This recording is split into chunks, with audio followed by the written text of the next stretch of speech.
দর্শক, সচিবালয়ে অফিস করছেন প্রধানমন্ত্রী তারেক রহমান। তার কার্যসূচি সম্পর্কে বিস্তারিত জানব।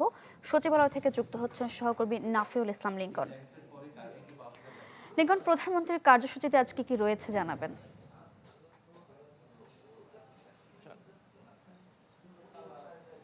শাকিরা, আজ প্রধানমন্ত্রী কিছুক্ষণ আগে সচিবালয়ে এসে প্রবেশ করেছেন। আমরা জানি যে অর্থাৎ 17 তারিখে নতুন সরকার শপথ গ্রহণের পর প্রায় এক সপ্তাহ হয়ে গেল এবং শপথ গ্রহণের পর থেকে আমরা দেখছি প্রতিদিনই খুব সকালেই অর্থাৎ সকাল 9টা থেকে 9:30টার মধ্যেই প্রধানমন্ত্রী সচিবালয়ে প্রবেশ করেন। যেহেতু আজ বনানী কবরস্থানে পিলখানায় হত্যাকাণ্ডে শহীদ সেনা সদস্যদের সমাধিতে ফুল দিয়ে শ্রদ্ধা জানানোর শেষে তিনি সচিবালয়ে এসেছেন, তাই কিছুক্ষণ আগে তিনি সচিবালয়ে প্রবেশ করেছেন এবং প্রতিদিনই নির্ধারিত কিছু বৈঠকের ছাড়াও কিন্তু অনির্ধারিত অনেক প্রোগ্রামেই তিনি অংশগ্রহণ করছেন। কিছুক্ষণ আগেও সচিবালয়ে প্রবেশ করেছেন প্রধানমন্ত্রীর সঙ্গে দেখা করার উদ্দেশ্যে জামাতের সেক্রেটারি জেনারেল মিয়া গোলাম পরোয়ার।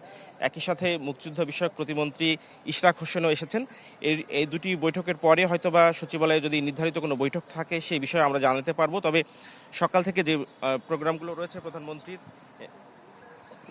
সেটি আমরা যখন প্রোগ্রামগুলো কর্মসূচিগুলো বাস্তবায়ন হবে বা দেখতে পাবো তখন আমরা বলতে পারবো। তবে এর মধ্যে আমরা দেখেছি যে জাতীয় শহীদ সেনা দিবস এবং অনুষ্ঠানে উপস্থিতি শেষে প্রধানমন্ত্রী সচিবালয়ে এসে প্রবেশ করেছেন এবং মুক্তিযুদ্ধ বিষয়ক প্রতিমন্ত্রী ইশরাক হোসেনের সঙ্গে একটি বৈঠক রয়েছে।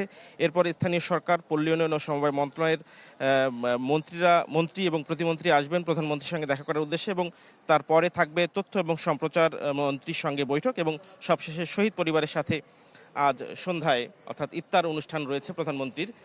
এছাড়া নির্ধারিত এই বৈঠকগুলো ছাড়াও কিন্তু অনির্ধারিত বিভিন্ন মন্ত্রণালয়ের সচিবদের সঙ্গে বৈঠক করে থাকেন প্রধানমন্ত্রী। সেটি শেষে প্রধানমন্ত্রীর সঙ্গে দেখা করার পর জামাতের সেক্রেটারি এবং মুক্তিযুদ্ধ বিষয়ক প্রতিমন্ত্রী ইশরাক হোসেনের সঙ্গে আমরা কথা বলে আপনাদেরকে জানানোর চেষ্টা করব।